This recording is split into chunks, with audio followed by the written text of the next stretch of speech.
Yes, we are running in exercise number 1.1। इस प्रश्नावली का पहले सवाल का चौथा सवाल जो अपने पाठ्य पुस्तक में आया हुआ है उसको अपने को अभाज्य गुणनखंड के रूप में इसको व्यक्त करना है। अब मान लो मैंने देखो यहाँ पर लिखा है ना 1,5,005 लंबी लाइन बना दी आपने। अच्छी तरह से समझने का प्रयास करना है, 1 बाई 1 किसी प्रश्न को आपको स्किप नहीं करना है, ध्यान से समझेंगे अपन। यहाँ पर हम भाग देने के लिए फर्स्ट ऑफ ऑल इसके इकाई का अंक देखेंगे। तो इकाई का अंक कितना आ रहा है 5, जो एक विषम संख्या है तो 2 का तो भाग जाएगा नहीं। 2 का भाग नहीं जाने पर हमने जांच की 3 की भाजकता की तो 5 और 5 10 हो गए तो 3 का भाग भी जाएगा नहीं। अब बात रही 4 की, तो चूंकि जब 2 का भाग नहीं गया तो 4 का भाग भी नहीं जाएगा ये।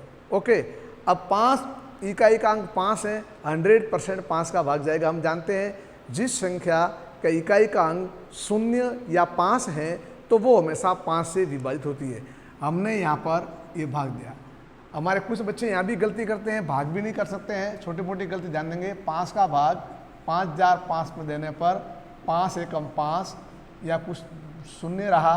अब ये जो 20 वाले 2 शून्य है ना उनको आप यहाँ लिख दो, है ना, गलती ना हो जाए। देखो प्रश्न नॉर्मल है, हम गलती कहाँ करते हैं, हम भाग भी नहीं दे पाते हैं। कोई बात नहीं, हमारी बैक कमजोरी होती है ना, तो समझने का प्रयास करेंगे। 5 का भाग 1 में 5 का भाग 5 में एक बार गया, फिर शून्य रहा। और ये जो 2 शून्य दिख रहे हैं ना आपको, ये 2 शून्य यहाँ न लिख करके सीधे आप यहाँ लिख दो और उसके बाद इस 5 को यहाँ उतारा और 5 एकम 5। समझ रहे हो? तो यानी कितनी बार भाग गया, 1001 बार। क्लियर? अब आप देखेंगे, आप इसको समझने का प्रयास करेंगे अच्छी तरह से। आप यूँ जैसे मान लो 1001 में तो स्पष्ट है। जब एक बात और ख्याल रखो, जब 2 का भाग नहीं गया था इसमें तो अब 2 की ट्राई नहीं करनी है आपको। जो इसमें 3 का भाग नहीं किया था तो अब 3 की ट्राई नहीं करनी है। अब बात रही 4 की, हमने ट्राई कर दी है, नहीं करनी है। 5 के बाद अब आगे ट्राई करो, यानी यहाँ आपको वो कोशिश नहीं करनी है कि मैं 2 का भाग देखूँ, जांच करूँ, करना ही नहीं है, क्योंकि वो तो आपने यहाँ तक कर ली हो। यानी 5 का इकाई का अंक इसका 5 नहीं है, शून्य नहीं है, तो 5 भी नहीं। अब 5 से ऊपर जाओ।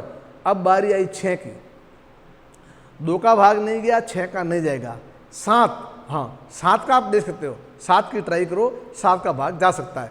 तो हम यहाँ हमारे रफ कॉपी में आ गए, 101 7 का भाग दिया, कितने बार गया, 7 एकम 7। ये पीछे कितने रे बताओ, 3। ये शून्य यहाँ उतारा तो कितने हो गए, 728।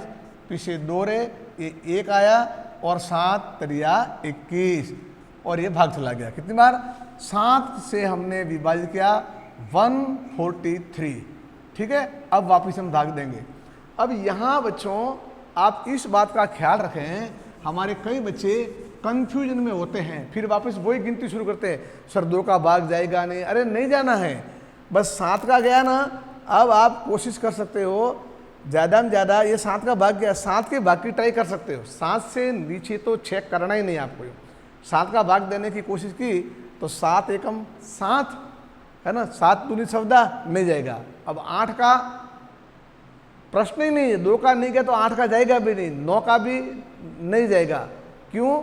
अब तो किनका भाग जा सकता है, यहाँ उनसे ऊपर 10 का जाएगा नहीं, 11 का। ये देख लो अविभाज्य संख्या, इसका जा सकता है, तो हमने 11 का भाग दिया है ना।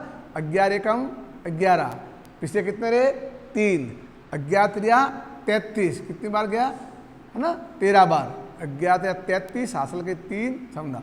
अब यहाँ किसमें देंगे, 13 में। आप समझो प्रश्न सरल है लेकिन समझने का पूरा प्रयास करना है ना।